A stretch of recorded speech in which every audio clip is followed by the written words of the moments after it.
let's talk about my projected college football playoff, projected New Year's Six. They just released it on Twitter. There's a lot of this list is trash. I get it. I get it. I'm picking Penn State to win the Big Ten, just as I have all season.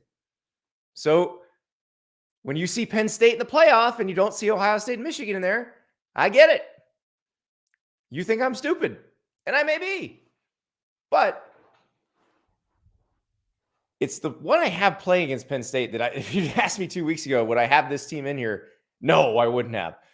So in the Sugar Bowl, I've got number 1 Penn State versus number 4 Alabama. That's right. I'm saying Alabama runs the table, wins the SEC, goes to the playoff. I can't believe I'm even saying that. I can't believe 2 weeks after the USF game that I'm saying that. But Alabama seems to have rounded into form very quickly. And after I saw what I saw with Georgia and Auburn, I thought, you know what? I don't know if Alabama can beat Texas A&M this weekend, but I also don't know if Georgia can beat Alabama. So I don't know where this goes. So I put Alabama in there because right now, the way they're playing, it feels like they can beat anybody. But again, they may go to College Station this weekend and lose. So we'll see. But Alabama feels like they've figured some stuff out. So I went with them.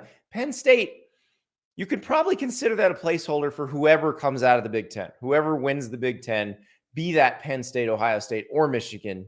Remember, Michigan's got to go to State College this year. If Penn State had to go to Ann Arbor, I would have Michigan in this spot already because Penn State doesn't win in Ann Arbor. But they have a chance in State College, and they always play Ohio State tough. So we'll see. I think Drew Aller makes the difference. Perhaps I'm proven wrong. They play Ohio State not too far from now. We'll have a much better idea by that point. But I'm sticking with the Nittany Lions for now. In the Rose Bowl, I have number 2 Texas against number 3 Florida State. So what that means is I think Texas is going to win this thing on Saturday, and it means that I think Texas is going to win out. This is distinctly possible. Texas could also lose this Saturday, and if they win out from there, get their revenge against Oklahoma at Jerry World, I think they'd probably still wind up in the playoff. But I know what you're thinking. This shuts the Pac-12 out. This is me predicting that they cannibalize each other.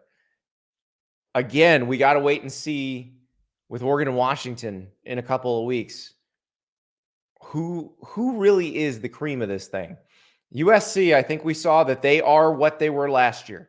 I don't trust USC to get there because I don't trust USC's defense. I trust Caleb Williams completely, but I don't trust USC's defense. So really, we're looking at Oregon and Washington as the potential national title contenders coming out of the Big 12, which they could be.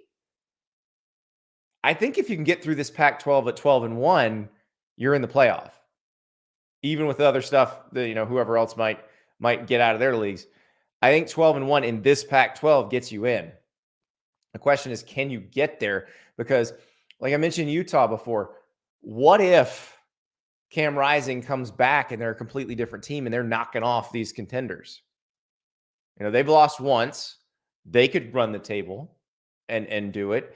But maybe UCLA to beat somebody. Maybe Oregon State beats somebody. Maybe Washington State beats somebody. That's the problem. It is a gauntlet right now in the Pac-12. It hasn't been like that in years. So if you can get through it, you absolutely deserve to be in the playoff. I'm just not sure anybody's going to be able to do it. Peach Bowl, I've got Georgia against Michigan. Again, this is just a prediction of Alabama beating Georgia in the SEC championship game. It could be the opposite. Georgia could be in the playoff. Bama could be in this spot. And Michigan would be in they're going to put a good Big Ten team there, good TV matchup. Orange Bowl, North Carolina versus Ohio State. Remember, the Orange Bowl has to take an ACC team.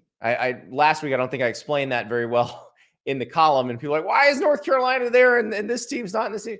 They have to take an ACC team. If Florida State makes the playoff, they're going to take another ACC team. So that takes a spot away from somebody else. Cotton Bowl, Oregon versus Notre Dame. Notre Dame does not have to win out to get to this. They can win. They can lose one more game. So they've got Louisville this weekend, undefeated.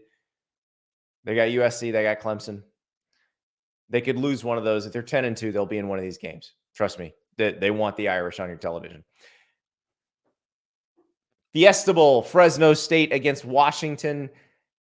Fresno State's got an interesting one this weekend. Now, they right now look like the best group of 5 team, but to stay in that spot, they got to keep on winning.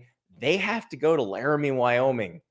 Wyoming is a ton of fun to watch this season. I don't know if you watched them. Did you see them against Texas Tech? Did you see them when they were tied 10-10 against Texas in the fourth quarter?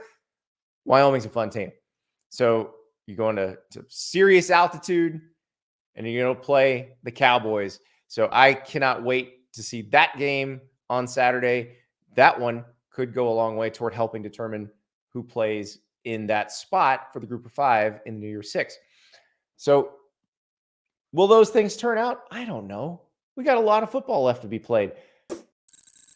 Thank you so much for watching. Just a reminder, subscribe to this channel right here so you never miss an episode of Andy Staples on 3. And oh, by the way, watch all the other great videos on the On3 Sports YouTube channel.